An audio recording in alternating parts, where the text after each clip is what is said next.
할렐루야. 자, 오늘은 주님의 날입니다. 코람데오 정직한 믿음으로 하나님을 예배하는 성도들이기를 소망합니다.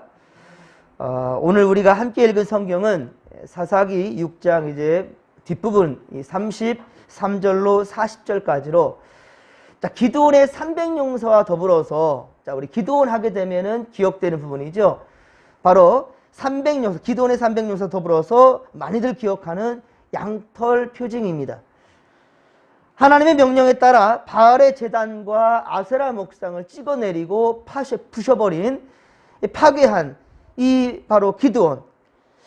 하나님을 위한 제단을 다시 쌓은 기드온. 자, 그 기드온은 본격적인 이제 사사로서의 명령을 수행하게 됩니다.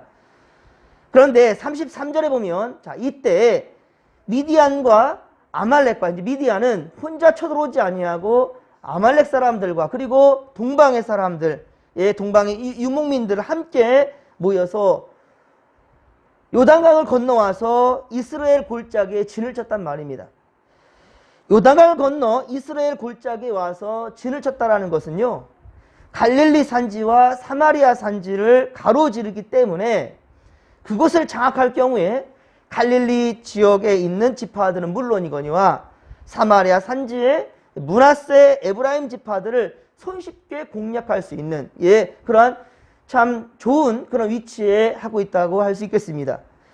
또한 지파들에 간에 연합을 이루지를 못하도록 가로막는 그러한 위치이기도 하지요.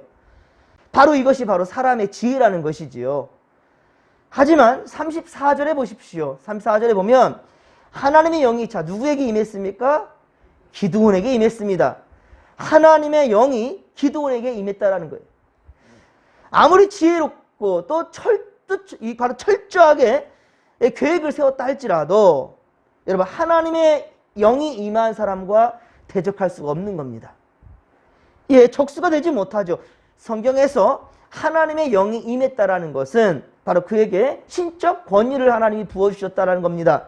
하나님의 능력을 주어주신 것이죠. 즉 하나님의 능력과 사람의 지혜와 어찌 싸울 수가 있겠습니까? 기드온이 성령으로 옷 입은 이 증거라는 것은 기드온이 성령으로 기름 부음 받은 자 하나님의 영이 임했다라 그 증거는 자 그가 사자들을 온 므낫세에게 보냈습니다. 두루 보냈고요. 아셀과 스불론과 납달리 지파에게도 이렇게 사람들을 보내어서 그러는데 그들이 뜸말하지 아니하고 기드온을 따랐습니다. 자 35절 보면 그렇죠? 사람들이 기드온을 따랐어요. 만일 예전에 포도주 틀에 이렇게 숨어가지고 그 틀 안에서 타작을 조용히 해서 들키지 않으려고 그렇게 하던 이 숨어서 하는 이 기드온이었다면 과연 사람들이 그를 따르겠습니까? 그들을 따를 수 있겠습니까? 그러나 기드온이 바알의 제단과 아세라상을 그렇게 찍어내릴 수 있도록 이방 민족들이 그렇게 우상을 바로 섬기는 것들을 모조리 다 때려 부시게 하는 그리고 지금 이때에 이스라엘 많은 지파들의 사람들께 그냥 공공연하게 하나님을 믿노라 하면서도 불구하고 각 가정마다 그러니까 이 지금 기드온의 집안에도 아버지 집에도 요아스 이 집안에도 이 바알의 제단과 아세라 신상이 있었다라는 거예요. 일반적으로 깔려 있었던 부분들이 근데 어느 순간 그렇게 섬기는 상황 가운데에서 두렵지도 않은가? 그거 어떻게 때려 부실 수 있는지 그렇죠? 많은 사람들이 주목할 수밖에 없죠. 그리고 또 기드온을 잡아 죽이려고 왔는데 어떻습니까? 바로 기드온의 아버지가 만일 진짜 바알이 신이라 한다면 참 신이라 한다면 내 아들 기드온이 가만 놔두겠느냐? 하나님이 그 바알 신이 심판할 것이니까 우리는 한번 지켜보자는 거예요. 그래서 그냥 다 돌려보냈더니 그랬는데 어떻습니까? 기드온에는 아무런 일이 일어나지 않았습니다. 오히려 하나님의 영이 임했습니다.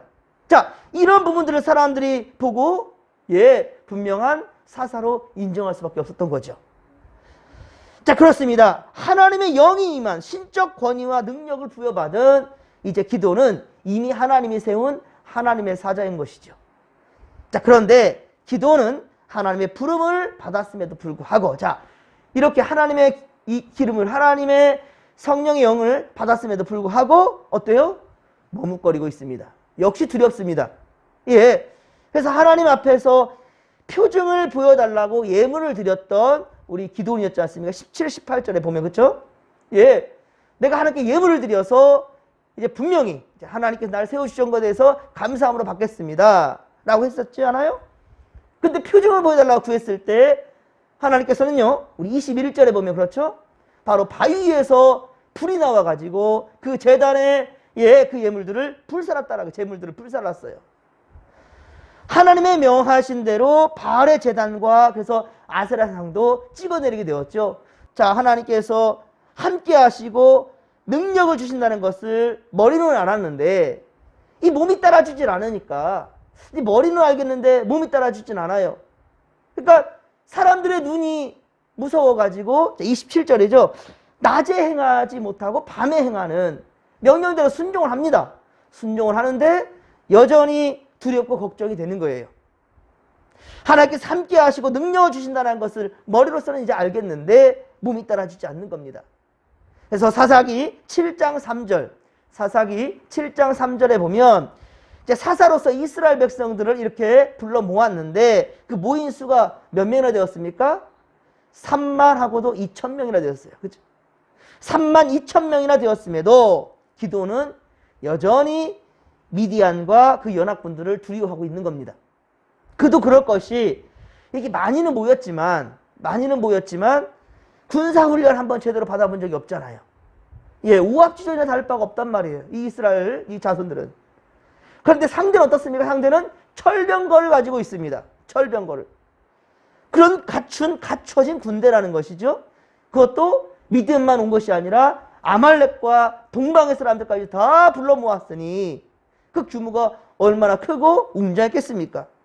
그리고 이미 어떻습니까? 이미 7년간 미디안 사람들에게 공격을 당하고 있고요. 그리고 약탈을 그렇게 수없이 당해왔던 그런 상황에 놓인 것이 7년이나 세월이 흘러간단 말입니다.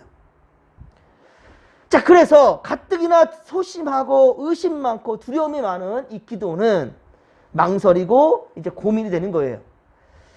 우리의 모습과 비슷하지 않습니까? 자, 하나님 믿노라면서도 얼마나 세상에서 세상 것들에 대해서 염려하고 근심하고 걱정하고 있습니까? 결국 기도는 양털을 가지고 그 유명한 두 가지 시험을 하지요. 첫 번째는 37절입니다.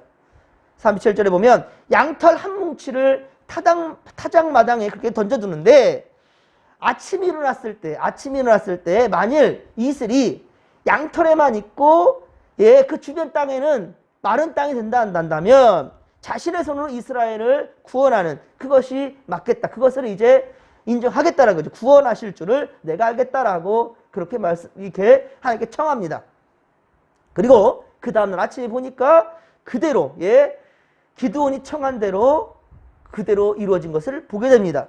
그런데 여러분, 이것은 사실 그렇게 될 수밖에 없는 일이에요. 이거는 자연적인 일입니다. 우리나라도 그렇지만 이스라엘 일교차가 상당히 크기 때문에요. 밤에 이슬이 많이 내리는 그런 나라입니다. 밤에 이슬이 내리고 아침이 되면 당연히 그 햇빛에 순식간에 말라버려요. 우리 이 지역에도 보면은 이동석 씨가 있고 그래서 이렇게 어떻습니까? 안개가 엄청나잖아요. 안개가 낄 때는 상당 앞이 한치 앞도 보이지 않는 상황인데, 하지만 해가 뜨면 어떻습니까? 언제 안개가 있냐 듯이 싹 거치거든요. 이슬이 그래요. 싹 거치는데, 그런데 이슬이 내려서 머금어버린 물을 딱 빨아들인 그 솜털은 그대로 물이 있겠지요. 하지만 여러분들, 그러나 38절에 보는 것처럼 어때요? 양털에서 이슬을 짜니까, 양털을 쫙 한번 짜보니까 물이 가득하였다라는 거예요. 이것은 자연의 현상으로는 답할 수 없는 부분이죠. 아무리 이슬이 많이 내린단다 할지라도 양털을 짰는데 물이 가득히 찼다라고요? 이것은 자연적인 것 플러스 하나님의 역사인 거죠. 그러나 기드온은 아직도 두려움에 선뜻 나설 수가 없습니다. 그래서 다시 두 번째로 하나님께 청합니다. 39절입니다. 39절에 보면 이번에는 반대로, 자, 아침에 일어났을 때 양털은 마르고 땅은 촉촉히 적셔 있을 수 있도록 땅에는 다 이슬이 깨달라고 그렇게 구하지요. 이것은 자연현상과는 정반대입니다. 예. 이거 초자연적인 일이라는 것이죠. 하지만 기도는 이것이 감히 전능하신 하나님 앞에 시험하는 일이라는 것을 본인이 알아요.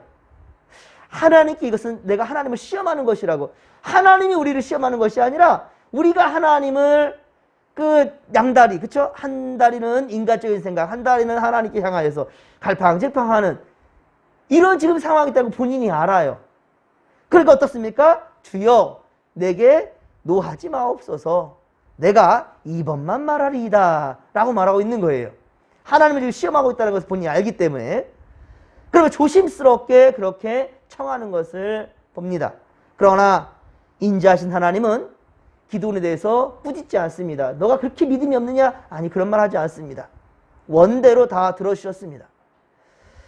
성도들 가운데서 보면 하나님의 뜻을 확인하고 싶어가지고 하나님의 뜻을 확인하고 싶어서 기도원과 같이 양털 뭉치를 만지작거리는 그런 성도들이 분명히 있을 겁니다. 네, 의외로 많아요. 만일 제가 이 일을 하기 원한다면 어떤 이런 일들을 보여주옵소서, 어떤 표징을 보여달라라 이렇게 얘기를 합니다. 예수님 뭐라고 말씀하셨습니까? 표징 너희들에게 보여줄 것은 요나의 표적밖에 없다라고 얘기하셨습니다. 예, 요나의 표적 이미 앞에 이루어진 일들에서 얘기하는 거예요. 우리에게 하나님께서 말씀하실 때 하나님 뭐라고 말씀하십니까? 니들 성경 찾아봐. 성경에서 내가 이루어진 일들이 얼마나 많은지를 한번 보아라. 예수님은 요나의 표적을 말씀하셨습니다. 물론 그것은 자신의 앞으로 되어질 일에 대해서 또한 예언한 부분이었죠. 3일 동안 바로 그렇게 우리 예수님께서 음부로 내려가게 있을 것이라는 것을, 하지만 그 가운데서 다시금 살아나게 된다라는, 예수님 고난받으시지만 3일 만에 다시 부활하실 것에 대해서 요나의 표적 가지고 예수님 말씀하셨었는데요. 어쨌든 그렇습니다. 만일 내가 이 일을 하기 원한다면 이런 일들을 이루게 하여 달라라고 표징을 구하는 사람들, 양털 뭉치를 지금도 만지작거리는 성도들이 있을지 모르겠어요. 하지만 여러분, 말씀대로 살면 복 받는다라는 것을 모르는 성도 있습니까? 말씀대로 순종하면 복 받는다라는 것을 모르는 성도 있냐고요. 주일 성수해야 된다라는 것 모르는 성도 있습니까? 하나님 주신 것에 대해 10의 1조를 드려야 된다는 것, 하나님께 소유권을 인정하는 것이라는 것을 모르는 사람이 있습니까? 우리는 말씀과 기도로 거룩해질 수 있다. 우리가 거룩해질 수 있는 방법은 말씀과 기도라. 이거 모르는 사람이 있습니까? 다 압니다. 그런데 보십시오. 기도원도 하나님의 뜻을 전혀 모르는 바가 아니었어요. 알고 있었습니다. 왜냐하면 이미 하나님께서는 여러 번에 걸쳐서 우리 기도원에게 말씀하셨기 때문이죠. 분명히 지금 계속해서 확증을 위한, 그런데 이 기도는 표징만을 구하고 있어요. 또 표징은 구하고 있어요. 실제로 우리가 하나님의 뜻을 몰라서 순종하지 못하는 게 아니에요. 그렇죠? 우리가 하나님의 뜻을 몰라서 순종하는 것이 아닙니다. 오히려 자꾸 하나님을 의심하고 또 내가 원하는 대로 하고 싶기 때문에 주님을 질질 끌어가는 것이죠. 순종하지 못하고 신뢰하지 못하는 것, 그것은 바로 우리의 연약한 믿음 때문인 것이죠. 그러니까 자꾸만 양털 뭉치를 만지작거리고 있는 거예요. 그것을 들이밀면서 하나님을 시험하는 거죠. 이런 기도는 결코 믿음의 기도라 할 수 없습니다. 점을 치듯이 하나님을 기만하는 행위인 것이지요. 내 욕심대로 해주시는 하나님이란다면, 내가 원하는 대로 다 들어주는 내 욕심대로 구할 때 이루어진 하나님이란다면, 그것은 나 욕심을 채우기 위한, 하나님은 나에게 우상과 같은 존재일 뿐일 것입니다. 믿음은 어떤 조건을 내세워서 취사 선택하는 것이 아닙니다. 순종은 하나님의 뜻에 나의 모든 것을 내려놓는 것입니다. 믿음은 하나님이 다 이해해서가 아니라 하나님을 기뻐함으로 하나님을 단지 믿고 나아가는 것입니다. 그리고 하나님의 처분을 소망 중에 기다리는 것이지요. 시편 37편 4절, 시편 37편 4절에 말씀합니다. 또 여호와를 기뻐하라. 그가 내 마음의 소원을 내게 이루어 주시리로다. 아멘. 그렇습니다. 하나님을 기뻐하는 마음과 그리고 그 소망 중에 믿음을 가져가는 것, 하나님을 기쁘게 하는 순종을 통해서 하나님의 영광을 드러낼 수 있게 되기는 그러한 믿음의 거석들 되기를 주님의 간절히 축원합니다. 여러분, 어쩌면은 우리가 하나님을 예배하는 순간 모든 상황 가운데에서 하나님은 이미 우리의 마음을 아십니다. 때로는 속아주시기도 하십니다. 하지만 결국 하나님이 원하시는 것은 우리 기도원처럼 양털 그 솜털이나 만지작거리는 그런 믿음이 아니라 온전히 하나님을 신뢰하면서 주 역사를 기다리는, 주의 때를 믿음으로 기다리는 그런 건강한 성도들이 되기를 주님은 원하십니다. 자, 오늘도 우리가 이 믿음 가지고 이 한 주간 동안 모든 삶 가운데 주님께서 함께 하신다는 것을 확신하면서 자, 이 시간도 주여 삼창 부르며 기도하며 나갑니다. 주여, 주여, 주여. 살아계신 하나님 아버지, 고맙고 감사를 드립니다. 하나님, 우리가 주님을 믿노라 하면서도 참 연약합니다. 우리 아버지 기도원처럼 하나님 아버지 여러 가지를 하나님께서 우리에게 확신도 주시고 무엇보다 성경을 주셔서 성경을 통하여서 하나님을 아버지 믿는 믿음으로 나아갈 수 있도록 주님께서 끊임없이 인도하시고 또 성령께서 우리 안에 내주하심으로 끊임없이 우리를 깨닫게 하시고 선한 길로 인도하시는데도 불구하고 우리는 끊임없이 주님을 의심하고 또 눈에 보여지는 세상 것들을 탐하면서 아버지 주저하고 있습니다. 하나님이여, 오늘도 주님의 날 한 주간의 처음 첫 단추를 믿음으로 깨어싸우니 하여 주여 이 믿음을 우리 지켜주시고 주여 함께하여 주시옵소서. 믿음 안에 흔들리지 않도록 도와주시며 우리 아버지 오직 주님만 바라보며 이 믿음의 길을 걷게 하여 주옵길 원합니다. 주여, 지금은 참 어려운 때입니다. 아버지여, 코로나 사태가 심각해지면서 오히려 교회를 향한 아버지여 불신자들의 아버지 공격도 믿는 자들의 아버지여 믿음도 연약해지면서 더욱더 하나님의 영광이 가려워지고 있습니다.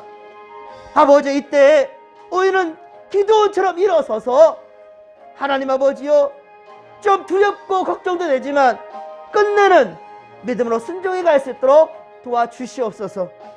주여 함께 하소서. 우리의 믿음의 결단에 주님께서 함께하여 주옵소서.